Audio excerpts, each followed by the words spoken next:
मुझे लगता है कि आजकल की जो T20 क्रिकेट है उसमें ऑलराउंडर्स के मेन किरदार होता है और टीम का जो कम्बिनेशन बनता है वो ऑलराउंडर की वजह से बनता है। प्रेशर तो हर चीज़ पे होता है, आप एज ए बॉलर भी खेल रहे हो या एज ए बैट्समैन या ऑलराउंडर खेल रहे हो, तो लेकिन एज ए ऑलराउंडर आपके पास अपॉर्चुनिटी थोड़ी ज़्यादा होती है, क्योंकि अगर आप एक चीज़ में फेल हो रहे हैं तो आपके पास दो चीज़ें और होती हैं जिसमें आप सक्सीड हो सकते हैं और टीम को हेल्प कर सकते हैं। तो प्रेशर तो हर चीज़ में है, आप जब ग्राउंड में जाते हो तो एक प्रेशर तो आप पे होता ही होता है। आप हमेशा परफॉर्म करते हैं और टीम को फ्रंट से लीड करते हैं, लेकिन थोड़ा पीछे गैप आया, परफॉर्मेंस पे कुछ तनकीद भी हुई। इस इवेंट में क्या गोल है और क्या फीलिंग क्या है? अल्हम्दुलिल्लाह फीलिंग तो बहुत अच्छी है और जो तनकीद थी बिल्कुल वैलिड थी। लेकिन जब आप परफॉर्मेंस नहीं करेंगे तो वो तनकीद तो होगी और उसको ऑन भी करना चाहिए, क्योंकि अगर आप परफॉर्म नहीं कर रहे तो इसका मतलब आप कुछ गलतियां कर रहे हैं। और क्योंकि इंटरनेशनल क्रिकेट में या आप इतनी बड़ी फ्रेंचाइज लीग में अगर आप गलतियां कर रहे हैं, गलतियों की गुंजाइश बहुत कम होती है। तो डेफिनेटली वो चीज़ें माइंड में है, लेकिन वो अब हिस्ट्री हो गया, पास्ट हो गया और अल्हम्दुलिल्लाह एक अच्छे माइंड सेट के साथ मैं इधर PSL के लिए आया हूँ और होपफुली जिस तरह मैं पहले PSL में जब भी कोई मुश्किल टाइम हुआ है तो PSL से मेरा कमबैक हुआ है, तो पूरा उम्मीद हूँ कि ये इस PSL से भी वैसे ही कमबैक होगा। अच्छा शादाब, बताइएगा कि मैच में चैंपियन बनने के लिए कौन सी हिकमत अमली इख्तियार करेंगे और आप समझते हैं क्या समझते हैं कौन सा ऐसा खिलाड़ी है जो मैच विनिंग में या आपको चैंपियन बनवाने में अहम रोल अदा कर सकते हैं? देखिए, जो चीज़ लास्ट कपल ईयर से हम मिसिंग कर रहे थे, हम ग्रुप स्टेज तक काफ़ी अच्छा खेल रहे थे, जो क्रूशल मैचेस थे, प्रेशर सिचुएशन हम उस तरह हैंडल नहीं कर पाए, जिसकी वजह से मुझे लगता है कि हम हारे थे। तो चैम्पियन प्लेयर्स आए हैं, लेकिन स्टिल अभी भी चैम्पियन प्लेयर्स हैं, क्योंकि हमारे पास पहले भी चैम्पियन प्लेयर्स थे, लेकिन हम चैम्पियन टीम नहीं बन सके। चैम्पियन टीम बनने के लिए आपको एक डिसिप्लिन के साथ on end of the field आपको रहना पड़ता है, क्योंकि मुझे लगता है कि जो पिछले 2 साल थे हमारी जो बेस्ट 11 थी उसमें काफ़ी इंजरीज वगैरह हुई हैं, जिसकी वजह से हम हमारी बेस्ट 11 नहीं खेल सकती, जिसकी वजह मुझे लगता है कि ऑफ द फील्ड हम इतने ज़्यादा डिसिप्लिन नहीं थे।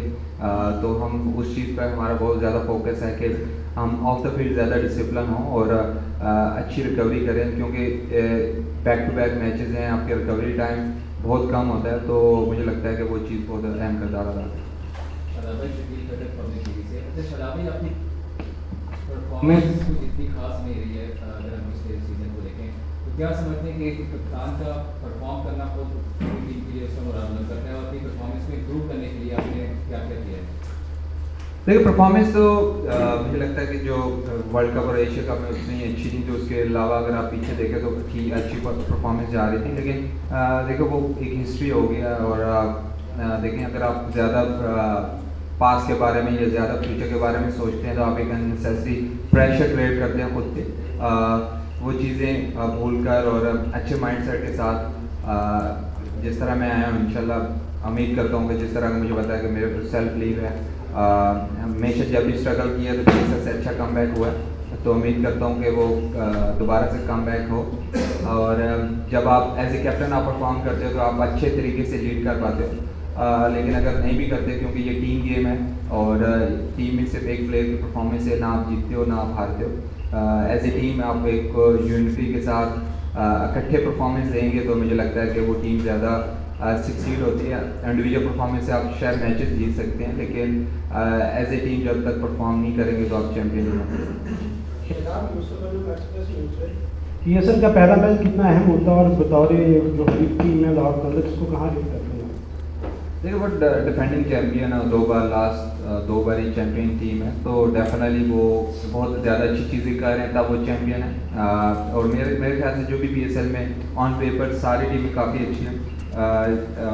ये तो जब टूर्नामेंट स्टार्ट होता है ऑन अ डे कौन सी टीम ज़्यादा अच्छी खेलती है वो मैटर करता है। और हमारी भी बहुत अच्छी तैयारी है, डेफिनेटली सब टीमों की तैयारी अच्छी होगी। और पहला मैच, और स्पेशली अगर आप PSL देखें तो क्योंकि हमारी अपनी लीग है, तो बहुत सारा लोग इस चीज़ लीग को फॉलो करते हैं, तो एक एन्जॉयमेंट वाला भी फैक्टर है, लेकिन एक्स्ट्रा प्रेशर भी होता है, क्योंकि आपकी फैमिलीज आई होती हैं और आप एक अपने दोस्तों के साथ कम्पीट कर रहे होते हैं, क्योंकि आप सब ह्यूमन के यही नेचर होती है कि वो अपने दोस्तों से नहीं हारना चाहते। तो वो वाला भी फैक्टर रहता है, क्योंकि उसके बाद हम सब लोगों ने इकट्ठा खेलना होता है, तो वो एक साल के लिए आपको एक दूसरे की बातें सुननी पड़ती है।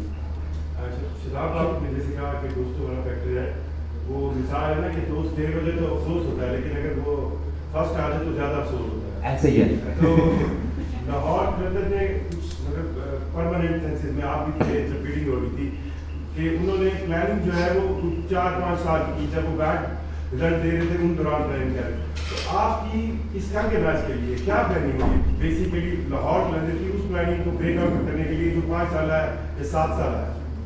देखिए, हम कोशिश करते हैं कि चीज़ें सिंपल रखी जाएँ, और प्लानिंग जो भी एज ए बॉलर अच्छे एलिवेट करना, एज ए बैट्समैन आपको बॉल टू बॉल चलना पड़ता है, तो सिंपल प्लानिंग ऐसी आप बहुत ज़्यादा कॉम्प्लिकेटेड चीज़ें नहीं कर सकते। अगर आप अच्छी क्रिकेट खेलेंगे एज ए टीम तो आप जीतेंगे, क्योंकि वो डिफेंडिंग चैम्पियन हैं। जिस तरह की वो लास्ट कपल ईयर से क्रिकेट खेल रहे हैं, वो ग्रो ही कर रहे हैं, वो एज ए टीम ग्रो कर रहे हैं, तो डेफिनेटली मुश्किल होगा। उनके होम ग्राउंड है, होम क्राउड भी जिस तरह उनको सपोर्ट करता है, तो एक मज़े वाला मैच होगा और मज़े वाला टूर्नामेंट ही होता है। आप इंजॉय करते हैं क्योंकि क्राउड जिस तरह का आता है कि टीमों को सपोर्ट करने, तो एक अच्छा मैच होगा और होपफुली रिज़ल्ट हमारे हाथ में आए, क्योंकि मुझे लगता है कि जो टीम अच्छे एटीट्यूड के साथ, अच्छी प्लानिंग के साथ जाएगी, वो टीम सक्सीड करती है। शादाब भाई, आपने 2 senior fast bowler Wasim junior और हसन अली को रिलीज़ किया, तो शाह ब्रदर्स उन्होंने रिप्लेस किया, तो आपको लगता है कि वो उनकी रिप्लेसमेंट सही साबित होंगी? और नसीम शाह की फिटनेस के हवाले से भी पहला मैच वो खेल देखिए, डेफिनेटली वो एक सुपरस्टार थे।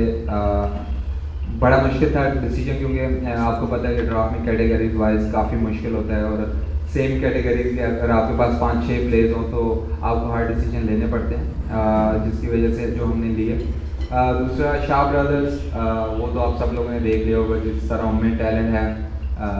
होपफुली हम सब लोग ये उम्मीद कर रहे हैं कि वो उसी तरह आएँ और उनके जो बैकअप हैं उनके वो उसी तरह परफॉर्म करें। और नसीम की बात, मुझे लगता है कि उसके लिए हम सब लोगों को थोड़ा पेशेंस होना पड़ेगा, क्योंकि जब इंसान इंजरी के बाद आता है तो थोड़ा मुश्किल होता है। शायद वो कल वाले मैच ही स्टार्ट हो जाए, शायद वो थोड़ा टाइम ले ले, तो उसके लिए एज ए नेशन भी हमें थोड़ा पेशेंस रखना पड़ता है। जिस तरह अभी सवाल हुआ था कि लाहौर कलंदर ने 4-5 साल की प्लानिंग की थी, तो वो वाली प्लानिंग हमें एज ए नेशन कभी कभार करनी पड़ेगी, क्योंकि हम बहुत ज़्यादा जल्दी रिज़ल्ट मांगते हैं, तो उसमें कभी कभार आपको रिज़ल्ट मिलते हैं लेकिन आपको वो कंसिस्टेंट रिज़ल्ट नहीं मिलते। इसी तरह इंजरी के हवाले से भी ये होता है कि प्ले पे हम बहुत ज़्यादा प्रेशर डाल देते हैं कि वो जिस तरह की पहले परफॉर्मेंस दे रहा था स्ट्रेट अवे वैसी परफॉर्मेंस दे।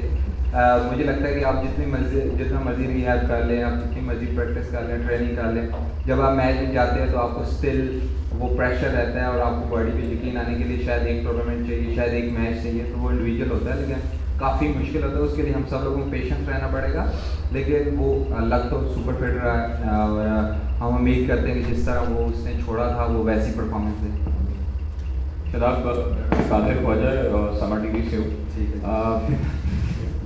अच्छा शदाब, मुझे ये बताएं कि आपको प्रैक्टिस के दौरान उबैद शाह ने बॉल भी लगाया था और मारा था, कोनी पे लगा था बॉल। उबैद ज़्यादा तीखा लगता है या नसीम ज़्यादा तीखा लगता है, और उन तीनों को इकट्ठा देख सकते हैं इस्लामाबाद यूनाइटेड की तरफ से खेलते हुए? जी, वो उबैद ने हाँ टप्पा तो मारा था, तो मुझे लगता है कि आज इधर लाइट्स भी थोड़ी ज़्यादा अच्छी हैं और थोड़ा नज़र भी नहीं आता। दूसरा मुझे लगता है कि उबैद, अगर मैंने पहले फर्स्ट टाइम देखा है तो खेला हूँ उसको, तो उस टाइम तो उबैद ज़्यादा तेज़ लग रहा था नसीम से।